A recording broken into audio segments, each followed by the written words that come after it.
हमेशा हमने वहां पर या तो आर्टिफिशियली सूखा क्रिएट किया है पाकिस्तान में, या वहां पर फ्लड्स हमने क्रिएट किए हैं। चाइना ने भी शो कर दिया कि हमारे पास भी वही कार्ड है। एक मैसेज था न्यू दिल्ली के लिए, डायरेक्ट एंड ब्रूटल। उन्होंने सिर्फ पानी को अटैक करने दिया और उसके बाद आपकी जो वनरेबिलिटी है उसको भी टेस्ट कर दिया, और जो मैसेज भेज रहा था आपको वो भी भेज दिया, आप पाकिस्तान को तंग करेंगे, हम भी आपको तंग कर सकते हैं। ये तो एक वाटर बॉम्ब हैं सारे के सारे, और इतने बड़े बॉम्ब की ये सिर्फ एक आधे घंटे के अंतराल के अंदर पूरे के पूरे एरिया को डिवास्टेट करके चले जाएंगे। दोस्तों, जो मैं आपको बताऊंगा डर जाएंगे आप, क्योंकि डरने वाली बात है। बीजिंग को कोई गोली चलाने की जरूरत नहीं दोस्तों, और कुछ नहीं करना है उसको, एक छोटा सा एक ब्रिज करना है और पूरा का पूरा पानी हमारी तरफ आ गया, और नाम दिया जाएगा क्लाइमेट चेंज का। ब्रह्मपुत्र तो इतना बड़ा बॉम्ब होगा कि हमारा पूरा का पूरा आसाम खत्म हो जाएगा उसमें। एक्सपर्ट्स काफी ज्यादा वार्निंग्स दे रहे हैं कि भाई ये वाटर बॉम्ब है, भारत को बहुत चिंता करनी चाहिए। एक तरफ से यूपी बिहार में आएगा, दूसरी तरफ से असम में आएगा, आपका पूरा का पूरा जो क्रिटिकल हाईवेज है वो सबमर्ज हो जाएंगे, पानी में डूब जाएंगे। जो फ्लड है वो सिर्फ एक वार्निंग शॉट है भारत के लिए कि सुधर जाओ, वरना हम भी कुछ कर सकते हैं, जो आपको करके दिखा दिया। एक किस्म से कहा जाए तो हम तो एक बॉम्ब के ऊपर बैठे हुए हैं जो कभी फट सकता है। और एक मैसेज था जो भारत को देना जरूरी था कि अगर आपने पाकिस्तान को तंग किया, हम भी आपको तंग कर सकते हैं। कि हिमालय को अगर आप एक हाइड्रो वॉरफेयर की तरह अगर आप यूज कर सकते हैं पाकिस्तान की तरफ, तो हम भी आपकी तरफ इसको यूज कर सकते हैं। 2033 तक कहा जा रहा है ये डैम कंप्लीट हो जाएगा, फिर हम कहां जाएंगे? चाइना को कोई भी यहाँ पर मिसाइल फेंकने की जरूरत नहीं पड़ी, कोई गोली नहीं चलाई, कुछ भी नहीं। एक अनमिस्टेकेबल मैसेज है न्यू दिल्ली के लिए। पूरी रिवर्स हमारी पूरी ऊपर तक भरी हुई है, अगर उसमें थोड़ा सा और एक्स्ट्रा पानी आ गया उसको संभाल नहीं सकते। ब्रह्मपुत्र इससे भी 10 गुना बड़ी एक रिवर है। अगर कहीं चाइना ने वहां पर कुछ ऐसा काम कर दिया, आप समझ सकते हैं कि हमारा पूरा का पूरा नॉर्थ ईस्ट वो काट के रख देगा। चाइना का एक दुख भी है, उसने बहुत इन्वेस्टमेंट किया है पाकिस्तान में, और पाकिस्तान को हम दिखा रहे हैं। जो फ्लैश फ्लड्स आपको नेपाल में दिखाई देते हैं, वो आपको लगता है कि वो एक एक्सीडेंट है, नॉट एट ऑल। अब कई लोगों के जो एक्सपर्ट्स हैं उन्होंने बोलना शुरू कर दिया, जब विजुअल्स देखे हैं कि चाइना को मालूम था वो क्या कर रहा है, अपने ही वहां पर जो बांध हैं उनको तोड़ दिया गया, और एक इस तरह से टेस्ट किया गया है कि भारत की तैयारी कितनी है। और एक मैसेज था जो भारत को देना जरूरी था कि अगर आपने पाकिस्तान को तंग किया, हम भी आपको तंग कर सकते हैं। तो हुआ क्या? ये चाइना का दिखाता है कि आपको कि वहां पर एक वॉल है जो चाइना और नेपाल के बॉर्डर के पास है, वो तोड़ दी गई। एक वॉल थी पानी की, कोई वार्निंग सायरन नहीं दिया, कोई इमरजेंसी का सायरन नहीं, कुछ नहीं, बस जीरो टाइम था। और वहां पे जो पूरा का पूरा तिब्बत का प्लेटो है वो टूटकर हाथ में आ गया। 10 सेकंड से कम लगा और पूरा का पूरा जो बॉर्डर का जो इमिग्रेशन का पोस्ट है वो वैनिश हो गया। पूरा वहां पर ऐसे था कि जैसे कि यहां पे कुछ एग्जिस्ट करता ही नहीं है। दोस्तों, नेपाल का इतना बड़ा नुकसान हुआ है कि 430 मेगावाट जो पावर उसकी जनरेट होती है, यानी कि नेपाल का 10 से लेकर 15% जो पूरा एनर्जी का ग्रिड है वो वाइप आउट हो गया है एक सिंगल स्ट्रोक के कारण। अगर आप ज्योग्राफी को थोड़ा सा क्लोजली देखें तो आपको पता लगेगा कि बीजिंग की तरफ से बिल्कुल साइलेंस है। उन्होंने कुछ भी इसको, ना तो उन्होंने ये बोला कि भाई ये पानी कैसे रिलीज हो गया, ना उन्होंने ये बताया कि वहां पे अर्थक्वेक था या नहीं था। लेकिन अब टाइमिंग देखिए तो आपको हर चीज आपको समझ आएगी। ये एवलांच नहीं था, ये कोई बादल नहीं फटा था, ना ही वहां पर कोई ग्लेशियर है जो फटा है। लाइव डेमोन्स्ट्रेशन था चाइना की तरफ से कि हिमालय को अगर आप एक हाइड्रो वॉरफेयर की तरह अगर आप यूज कर सकते हैं पाकिस्तान की तरफ, तो हम भी आपकी तरफ इसको यूज कर सकते हैं। नेपाल में अगर एक छोटा सा टेस्ट चेक पोस्ट इनका जहां से ट्रेड होता है, अगर वो उड़ भी जाएगा तो है क्या, कुछ 200, 500, 1000 करोड़ रुपए की एक रोड होगी, एक चेक पोस्ट होगा, उससे ज्यादा फर्क नहीं पड़ा। लेकिन आपको बहुत बड़ा एक अरबों रुपए का एक मैसेज भेजना जरूरी था। दोस्तों, चाइना ने टेस्ट किया है भारत का जो नॉर्दर्न बॉर्डर है, जिसको हम हिमालयस बोलते हैं, उसको टेस्ट किया है। और चाइना को कोई भी यहाँ पर मिसाइल फेंकने की जरूरत नहीं पड़ी, कोई गोली नहीं चलाई, कुछ भी नहीं। एक अनमिस्टेकेबल मैसेज है न्यू दिल्ली के लिए। जो काइनेटिक इंपैक्ट था वो इतना ज्यादा बड़ा था, बॉम्ब ब्लास्ट वहां पर हुआ हो। ये पॉइंट याद रखना, it sounded like a bomb blast to everybody. अब ये जानबूझ के किया गया है, ये मैं इसके ऊपर अभी कमेंट नहीं कर सकता क्योंकि अभी चीजें सामने नहीं आई हैं। यूएसए ने बोला कि हमें वहां पे दिखा है कि वहां पे ऐसा लग रहा था जैसे कि कोई अर्थक्वेक आ गया हो। अगर 1 किलोमीटर ऊपर से कोई पानी तेजी से नीचे आ रहा है, वो अर्थक्वेक ही दिखता है। दोस्तों, ये कोई टेक्टोनिक स्लिप नहीं था, ये भी सबने मानना शुरू कर दिया है। ये एक कैटास्ट्रोफिक एक रिलीज था जो ट्रैप्ड पानी है, जानबूझकर इसको छोड़ा गया है। ये बोलकर क्या बोलकर कि भाई ये तो ग्लोबल वार्मिंग है जिसके कारण ये सारे काम हो रहे हैं। और वो पानी इतनी तेजी से नीचे जो कोशी रिवर सिस्टम है उसके अंदर आया कि सब कुछ उसने फाड़ के रख दिया। दोस्तों, उसने ब्रिजेस तोड़ दिए, नेपाल का जो ये लैंड होता है, ये जो इरिगेबल लैंड है, उसको उड़ा के रख दिया।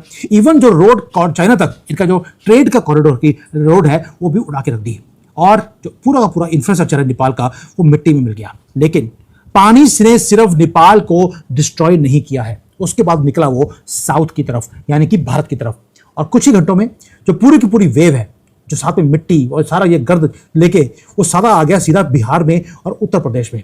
जो हमारा वेस्ट चंपारण एरिया है, ईस्ट चंपारण है, गोपालगंज है, सारण है, वैशाली है, सब जगह पानी पहुंच गया। भारत का जो डिजास्टर का जो रिस्पांस टीम है उनको मैक्सिमम रेड अलर्ट पे करना पड़ा। यही चीज चाइना आपकी टेस्ट करना चाहता था कि आप कितनी जल्दी चीजों को मैनिपुलेट कर सकते हैं या मॉनिटर कर सकते हैं। दोस्तों, जो हमारा हार्टलैंड है वो है हिंदी हार्टलैंड, यही बिहार और उत्तर प्रदेश का। सडनली वहां पर जो हिमालय का जो फ्लैश फ्लड्स है उसका खतरा मंडराने लग गया। और ये बस बोलना, ये मानसून का टाइम है, पूरी रिवर्स हमारी पूरी ऊपर तक भरी हुई है। अगर उसमें थोड़ा सा और एक्स्ट्रा पानी आ गया उसको संभाल नहीं सकते। ये कोई गर्मियों का या एक्सट्रीम सर्दियों का टाइम नहीं है। अब आप सोच के देखिए, जो हमारा मिलिट्री का स्ट्रेटेजिस्ट है वो आज दिल्ली में बैठकर वो बात बोल रहे हैं क्लोज डोर्स के अंदर कि ये जो वार्निंग है ये चाइना ने दी क्यों नहीं। भाई अपस्ट्रीम वो तो चाइना के कंट्रोल में है, वो कंट्रोल करता है तिब्बत का प्लेटो। और एक और चीज है, तिब्बत के अंदर वाटर टावर्स उन्होंने बनाए हुए हैं ताकि पानी के जो लेवल इंक्रीज होता है उसको मॉनिटर किया जाए। बेजिंग हर ग्लेशियर को मैप करता है, हर ट्रिब्यूटरी के ऊपर उसने नजर रखी हुई है। हर नेचुरल जो डैम या नॉन नेचुरल डैम उन्होंने क्रिएट किया हुआ है तिब्बत के अंदर, उसके ऊपर मॉनिटरिंग 24 घंटे वहां पे चलती रहती है। दोस्तों, पूरा का पूरा ऑटोमेटेड हाइड्रोलॉजिकल मॉनिटरिंग स्टेशंस हैं चाइना के अंदर। उसके बाद भी उनको मालूम था कि पानी निकलने वाला है, तो उन्होंने बताया क्यों नहीं। जब यहां पर लाखों टन का पानी एकदम से नीचे उतर रहा है, एक सिंपल सिग्नल ना काठमांडू को दिया और ना ही न्यू दिल्ली को दिया। क्या इसके बाद भी आपको समझ नहीं आती कि चाइना ने क्या किया है? उन्होंने सिर्फ पानी को अटैक करने दिया और उसके बाद आपकी जो वनरेबिलिटी है उसको भी टेस्ट कर लिया, और जो मैसेज भेजना था आपको वो भी भेज दिया। आप पाकिस्तान को तंग करेंगे, हम भी आपको तंग कर सकते हैं। Beijing wanted to see two things, आप रिएक्ट कैसे करते हैं, और क्या जो ये इतना तेजी से पानी निकला है, अगर आपकी सैटेलाइट्स मॉनिटर कर रही थी तो वो देख रहे हैं कि क्या भारत को पहले से पता लग गया था कि होने वाला है। They wanted to measure our civil defence forces, उन्होंने टेस्ट कर लिया है। दोस्तों, एक और चीज है, क्या इस फ्लड के साथ हम पैनिक करेंगे? क्या ये जो पानी है एकदम से क्या वो बिहार के अंदर और ईस्टर्न इंडिया के अंदर वो आ सकता है? उन्होंने उसको टेस्ट करना था, वो भी कर लिया। अबव ऑल, ये एक कैलकुलेटेड काउंटर मूव है in the ruthless game of Asia's water dominance. अब हो क्या रहा है, भारत ने जब से ऑपरेशन सिंदूर हुआ है, हमने इंडस वैली का जो ट्रीटी था इंडस वाटर का, उसको हमने अभ्यास में रखा हुआ है, ये आपको सबको मालूम है। अब होता क्या है, जब सूखा पड़ता है यानी कि जब सर्दियां आती हैं या एक्सट्रीम गर्मियां होती हैं, हम पानी को रिलीज ही नहीं करते, पाकिस्तान के पास पानी नहीं पहुंचता। और जैसे ही यहां पर मानसून आने शुरू होते हैं, हम उन्हें बताते ही नहीं, और हमने पूरा का पूरा अपस्ट्रीम पानी उसको हम छोड़ देते हैं इंडस वाटर में, और वहां पे फ्लड्स आने शुरू होते हैं और कोई वार्निंग हम देते नहीं। हमेशा हमने वहां पर या तो आर्टिफिशियली सूखा क्रिएट किया है पाकिस्तान में, या वहां पर फ्लड्स हमने क्रिएट किए हैं। अब हुआ क्या, चाइना ने भी शो कर दिया कि हमारे पास भी वही कार्ड है। एक मैसेज था न्यू दिल्ली के लिए, डायरेक्ट एंड ब्रूटल। अगर आपने टूटी को बंद या तेज खोलने की कोशिश करी पाकिस्तान की तरफ, तो चाइना ने बोला हम भी फ्लड गेट्स को हम शुरू कर सकते हैं। अब आप सोच के देखिए, चाइना ऊपर बैठा है, पूरा जो रिवर्स का कंट्रोल है उसके पास है, उसके पास जो टेरिटरी है वहां पे थाउजेंड्स ऑफ किलोमीटर्स का जो हमारा बॉर्डर है, वहां से रिवर्स हमारे पास आती हैं। ब्रह्मपुत्रा नॉर्थ ईस्ट में आती है, सतलुज नॉर्थ में हमारे पास आती है। अब साथ में एक और भी है, जो गंगा जी है हमारी, उसमें जो पानी आता है, उसमें कई ऐसी रिवर्स हैं जो नेपाल से लेकर वो गंगा जी में पानी आता है। ये सारी ट्रिब्यूटरीज हमारी ही कंट्री में आकर निकलती हैं, लेकिन शुरू होती हैं बेजिंग से नहीं, ना चाइना से, वो आती हैं वहां से जो तिब्बत प्लेटो है वहां से आती हैं। चाइना से कोई रिवर भारत में नहीं आती, वो तिब्बत से आती है। अब बेजिंग को कोई गोली चलाने की जरूरत नहीं दोस्तों। अब वो क्या कर सकता है, अब वो मैनिपुलेट कर सकता है ग्लेशियर के लेक्स को, होल्ड बैक करेगा डेटा आपसे, और कुछ नहीं करना उसको, एक छोटा सा एक ब्रीच करना है। जैसे कि साउंड आई थी बॉम्ब ब्लास्ट की, एक छोटा सा बॉम्ब ब्लास्ट किया और पूरा का पूरा पानी हमारी तरफ आ गया, और नाम दिया जाएगा क्लाइमेट चेंज का। अगर चाइना के पास 4-5 रिवर्स का कंट्रोल है, अगर सभी को एकदम से उसको वो अनलिश कर दे, तो होगा क्या, होगा ये कि लाखों करोड़ों टन का जो ये पानी है एकदम से भारत की तरफ आना शुरू हो जाएगा। एक तरफ से यूपी बिहार में आएगा, दूसरी तरफ से असम में आएगा। आपका पूरा का पूरा जो क्रिटिकल हाईवेज है वो सबमर्ज हो जाएंगे, पानी में डूब जाएंगे। एग्रीकल्चर बेल्ट हमारी है वो डाउन हो जाएगी। जो मिलिट्री का जो लॉजिस्टिक्स का पूरा कॉरिडोर है वो चोक हो जाएगा, आप पैरालाइज हो जाएंगे कई हफ्ते के लिए। यही डेफिनेशन है कि इसकी वाटर वॉरफेयर की, जो चाइना ने आपके साथ अनलिश करती है। दूसरा, अब चाइना को कुछ भी और करने की जरूरत नहीं है, अब वो एग्रेशन आपकी तरफ दिखा सकता है और ब्लेम करेगा ग्लोबल वार्मिंग को। दोस्तों, कोई वहां पर अर्थक्वेक नहीं आया, ना ही कोई टेक्टोनिक प्लेट्स कोई शिफ्ट हुई हैं। जो डैम्स हैं वहां पे टूटे हुए, वो आपको बताते हैं कि ये एक सोची समझी चाल थी। और दूसरा, जो डैम्स टूटे हैं, अभी एक लेयर ऑफ फ्लड्स आई है, उसके बाद अभी और खतरा है कि फ्लैश फ्लड्स और भी आ सकते हैं, यानी कि इसको बोलते हैं सेकेंडरी फ्लड्स का जो खतरा है अभी भी एक्टिव है। दोस्तों, जो डेंजर है यूपी में, बिहार में, अभी खत्म नहीं हुआ। हिमालय का बॉर्डर दोस्तों, अब एक स्टैंड ऑफ सिर्फ मिलिट्री खड़ी है वो, या आर्टिलरी खड़ी है, या फाइटर जेट्स वहां पे एक दूसरे की एक तरफ देख रहे हैं, वहां तक नहीं रहा। अब हिमालय को एक हाइड्रोलॉजिकल बैटलफील्ड में चाइना ने कन्वर्ट कर दिया है। चाइना हाई ग्राउंड्स को कंट्रोल करता है, मैसिव उसके पास टूटी का वो है, चाबी है, कभी भी वो खोल सकता है, बंद कर सकता है, जैसे पाकिस्तान में हम करते हैं। जो फ्लड है वो सिर्फ एक वार्निंग शॉट है भारत के लिए कि सुधर जाओ, वरना हम भी कुछ कर सकते हैं, जो आपको करके दिखा दिया। और अगला जो वॉर हमारे इस साउथ एशिया में या इंडो पैसिफिक में होने वाला है, वो किसी गोलियों से नहीं होगा, वो स्टार्ट होगा एक बॉम्ब ब्लास्ट से। जिसमें होगा क्या, तिब्बत के जो पीक्स हैं वहां पर एक छोटा सा बॉम्ब ब्लास्ट हुआ और पानी इतनी तेजी से आएगा कि रास्ते में कुछ भी होगा उसको उड़ा के ले जाएगा। और टाइम इज रनिंग आउट।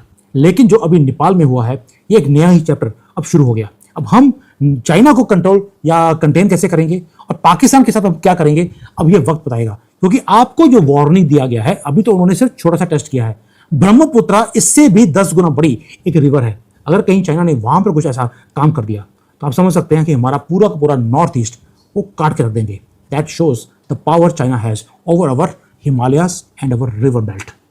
दोस्तों, नेपाल में आई ट्रेजिडी ने सबको हिला दिया है। बल्कि जो मेगा डैम्स को लेकर इस टाइम जो चिंताएं थी, अब बिल्कुल खुलकर सामने आ गई हैं। चाइना के अंदर जो 3 गॉर्जेस डैम है या ब्रह्मपुत्र के ऊपर जो डैम बन रहा है, अब उसे लेकर भारत की चिंताएं और बढ़ गई हैं, क्योंकि ये तो एक वाटर बॉम्ब्स हैं सारे के सारे। और इतने बड़े बॉम्ब की ये सिर्फ एक आधे घंटे के अंतराल के अंदर पूरे के पूरे एरिया को डिवास्टेट करके चले जाएंगे। और एक किस्म से इंडिया के नॉर्थ ईस्ट के और बांग्लादेश के लिए भारी तबाही का सबब बन सकते हैं। नेपाल में हज़ारों लोग मिसिंग हैं, 100 से ज़्यादा लोगों की मौत हो चुकी है। चाइना पे इल्ज़ाम लगाया जा रहा है कि चाइना ने कोई अलर्ट ही नहीं दिया इस मामले में, अर्ली वार्निंग नहीं दी। चाइना का प्रोजेक्ट अगर ये वाटर बॉम्ब है तो फिर ये ब्रह्मपुत्र तो इतना बड़ा बॉम्ब होगा कि हमारा पूरा का पूरा असम खत्म हो जाएगा उसमें। डॉक्टर ब्रह्मचरणी के अनुसार नेपाल सीमा पर आया एक मामूली सा 4.4 की तीव्रता का भूकंप इतनी बड़ी बाढ़ ला सकता है, तो एक बड़े बांध बनाना तो एक तरह सुसाइडल हो सकता है। और अब ग्रेट बैंड के ऊपर 60 गीगावाट की क्षमता वाला दुनिया का सबसे बड़ा हाइड्रो पावर प्रोजेक्ट बनाने जा रहा है, तो चीन के 3 गॉर्जियस डैम से भी कहीं बड़ा होगा। तो इसको लेकर तो अब एक किस्म से चाइना इसका हथियार एक ऐसे स्ट्रेटजिक वेपन के तौर पर कर सकता है इस बांध का, कि जब चाहे पानी छोड़कर भारत में बाढ़ ला सकता है, सूखे के दिनों में पानी रोक सकता है। एक किस्म से कहा जाए तो हम तो एक बॉम्ब के ऊपर बैठे हुए हैं जो कभी फट सकता है। पूरा का पूरा ईस्टर्न इंडिया जलमग्न हो सकता है, तबाही ला सकता है। और एक किस्म से जो शेयरिंग ट्रीटी है वाटर की, खैर चाइना के साथ तो कोई है ही नहीं, लेकिन इससे तो हमारी बाकी जितनी भी जो योजनाएं हैं वो भी खत्म हो जाएंगी। और जो हमारा अपर सियांग डैम का जो निर्माण हो रहा है वो इस ढंग से होना चाहिए कि अचानक अगर पानी आ जाए तो उस पानी को इकट्ठा करके झेलने की क्षमता उसके अंदर होनी चाहिए। अगर वो नहीं है तो फिर बड़ी मुसीबत आ जाएगी। तो ये वार्निंग साइन अपने आप में बहुत इंपॉर्टेंट है कि हमें इस बात को पहचानना होगा और इसके जो फ्यूचर के अंदर हमें क्या केयर लेनी है, क्या कॉशन लेना है, हमें उसके बारे में सोचना होगा। क्योंकि जिस वेग के साथ पानी आता है और अपने साथ सबको बहा कर ले जाता है, तो उसके बाद आपके पास किसी भी चीज़ के रेस्क्यू को बचा पाने का तो कोई रास्ता ही नहीं बचता है। ये मुझे लगता है कि प्रकृति की वो वार्निंग है जिसे हम सबको सुनना चाहिए। और अगर हम इसको सुनने के लिए तैयार नहीं हैं तो नेपाल के ग्लेशियल लेक बस्ट जो आउटबस्ट जो है उसका जो फ्लडिंग है, इसको हम लोग भी शायद कभी पार नहीं पा पाएंगे। देखो, मेरी बात ध्यान से सुनो। नेपाल में फ्लड्स आया, ठीक इसी तरीके की तबाही एक्सपर्ट्स ये कह रहे हैं, और उस पर भी मैंने पूरा लेक्चर लिया हुआ है, चाइना भारत में ला सकता है। चाइना दुनिया का सबसे खतरनाक डैम बना रहा है, मेडॉक डैम। दोस्तों, जो मैं आपको बताऊंगा डर जाएंगे आप, क्योंकि डरने वाली बात है, ऐसी वल्नरेबल जगह पर इतने भयंकर डैम्स बनाना यह आत्महत्या नहीं है, यह आत्महत्या है। हालात इतने ज्यादा खराब है दोस्तों, 3,500 ग्लेशियर लेक्स हैं नेपाल में। क्यों हमेशा तबाही आती रहती है? उसमें से 47 बहुत खतरनाक हैं, जिसमें ग्लेशियर लेक आउटबर्स्ट हो सकता है। एक इंडिया में है, 25 तिब्बत में है, 21 नेपाल में है। और यही तिब्बत पे चाइना 1950 से कब्जा करके बैठा हुआ है और दुनिया का सबसे बड़ा डैम बना रहा है, मेडॉक डैम। इतना खतरनाक है, बता रहे कि कुछ रोटेशन सिस्टम भी बदल जाएगा धरती का, मतलब ऐसा तो। लेकिन एक्सपर्ट्स काफी ज्यादा वार्निंग्स दे रहे हैं कि भाई ये वाटर बॉम्ब है। भारत को बहुत चिंता करनी चाहिए, क्योंकि नेपाल जैसा फ्लड्स भारत में आ सकते हैं चाइना की वजह से। अब चाइना जिस पर ये मेडॉक डैम बना रहा है तिब्बत में, अरुणाचल प्रदेश से वो नामचा बर्मा एकदम कर्व लेती है, बहुत जबरदस्त वो लोकेशन है, क्योंकि गजब पानी आता है भाई। उसके अपने साइड पे चाइना मेडॉक रिवर पे इतना बड़ा डैम बना रहा है जो कि सीधा फाइजन फॉल्ट के नीचे है। तुम्हारा दिमाग खराब है? और ऐसी वल्नरेबल जगह पे आप दुनिया का सबसे बड़ा डैम बना रहे हो, और अब चाइना ये कर रहा है। अब आप बोलेंगे सर ऐसा नहीं है, ऐसा ही है भाई। भारत अपनी जगह पे डैम नहीं बना पा रहा। अरुणाचल प्रदेश में इतना ज्यादा 11,000 मेगावाट प्रोजेक्ट जो है, भारत को डैम बनाने की जरूरत है, बट बहुत ज्यादा ऑपोजिशन। तो भारत को बैठ के बात करनी चाहिए कि कम से कम हम अपना तो सेफ हो जाएं। 2033 तक कहा जा रहा है ये डैम कंप्लीट हो जाएगा, फिर हम कहां जाएंगे? तो बेटा चाइना तो जाएगा, तिब्बत तो, इंडिया तो बहुत बुरी हालत हो जाएंगी। इसीलिए एक्सपर्ट्स कह रहे हैं कि भाई ये water bomb, it's a ticking time bomb. और एक्सपर्ट्स बोल रहे हैं कि चाइना को रोकना पड़ेगा, बट चाइना को कोई मतलब ही नहीं है। उसको क्या मतलब है? उसका काम बनता भाड़ में जाए जनता। चाइना कह रहा है कि भाई हमको वाटर मैनेजमेंट करना है, हमको इंफ्रास्ट्रक्चर बनाना है। जो आज के वॉर्स हो रहे हैं, पूरी दुनिया जो आपस में भिड़ी हुई है, वो पानी की वजह से भिड़ी हुई है। वाटर वॉर्स, पॉपुलेशन बढ़ती जा रही है, पानी कम होता जा रहा है। चाइना को पानी चाहिए, चाइना में सूखा पड़ रहा है भाई। चाइना जहां पे तिब्बत है वहां पे तो चाइना की पॉपुलेशन रहती ही नहीं है। चाइना की पॉपुलेशन तो सदर्न साइड रहती है ज्यादातर। तो चाइना कंट्रोल्स दी अपर रिपेरियन है ना, तो चाइना वो अपर रीचेस को कंट्रोल करता है। हमने भले ही सिंधु इंडस वाटर पे हमने वो उसको रोक लगा दी, बट प्रॉब्लम ये है ना कि जब बारिश होगी तो आपको पानी छोड़ना ही पड़ेगा। आपके पास इतना पानी आ जाता है।